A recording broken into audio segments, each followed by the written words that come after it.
En appliquant les contraintes géométriques, l'étape suivante consiste à appliquer les contraintes dimensionnelles dans les entités de contour, dont nous discuterons dans cette classe.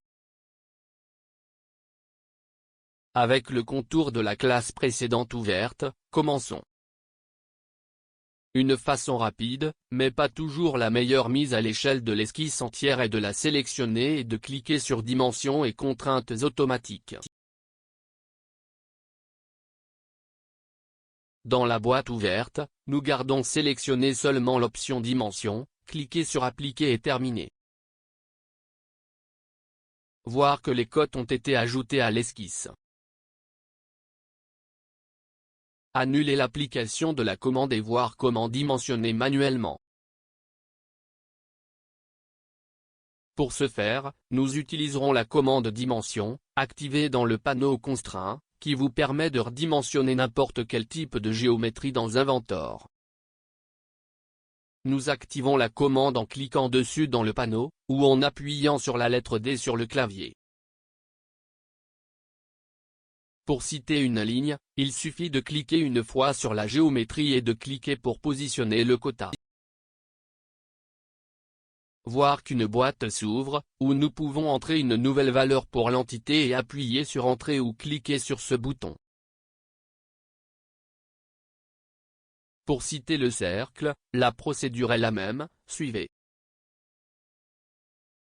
Notez que puisque nous avons défini la relation d'égalité plus tôt, en citant un seul cercle, l'autre est également ajusté.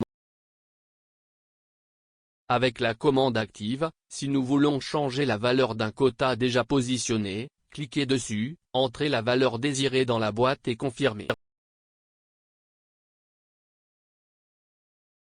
Nous avons conçu un arc pour connaître un détail de devis valide pour les arcs et les cercles. Nous activons la commande Dimension, cliquez sur l'arc, et maintenant, avant de positionner le quota, nous cliquons avec le bouton droit de la souris. Dans Type de dimension nous pouvons choisir la dimension du diamètre, du rayon ou de la longueur de l'arc, puis cliquer pour positionner le quota, définir sa valeur et confirmer. Nous avons tracé quelques lignes pour connaître les options de cotation des entités inclinées. Nous activons la commande Dimension, cliquez sur la ligne de pente et voyons que nous pouvons insérer la mesure verticalement ou horizontalement.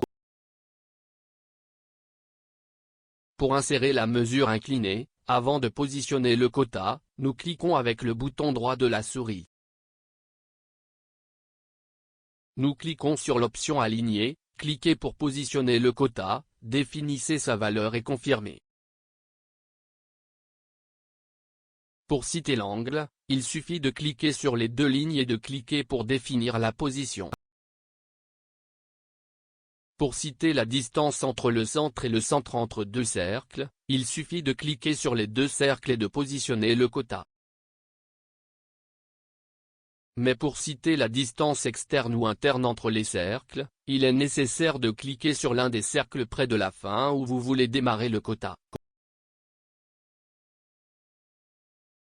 Déplacez la souris sur l'autre côté du cercle sans cliquer, et attendre un certain temps jusqu'à ce que le symbole qui identifie ce type de quota apparaisse.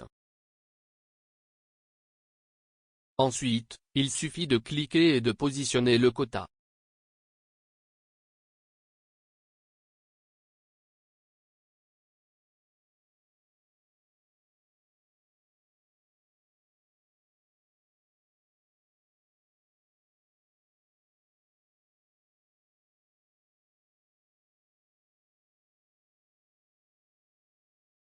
Lorsque nous citons le projet, il est important d'observer si la géométrie qui est entièrement dimensionnée change à la couleur bleu foncé.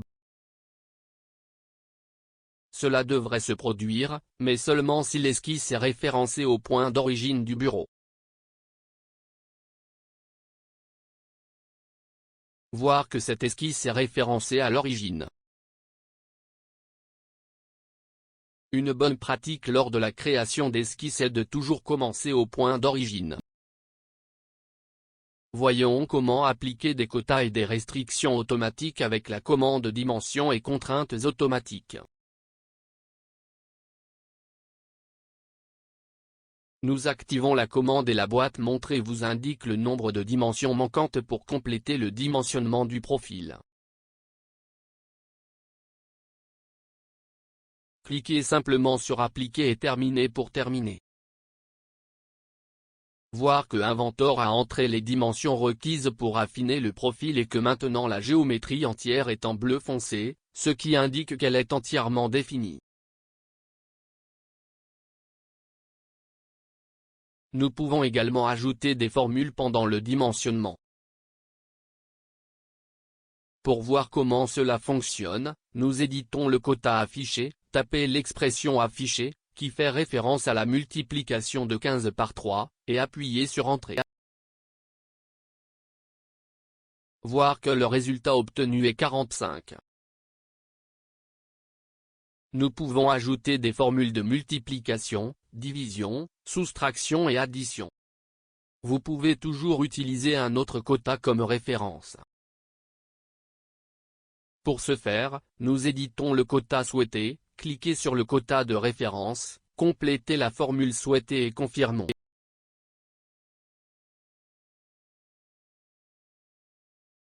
Nous avons ajouté quelques quotas dans l'esquisse, gardez une trace.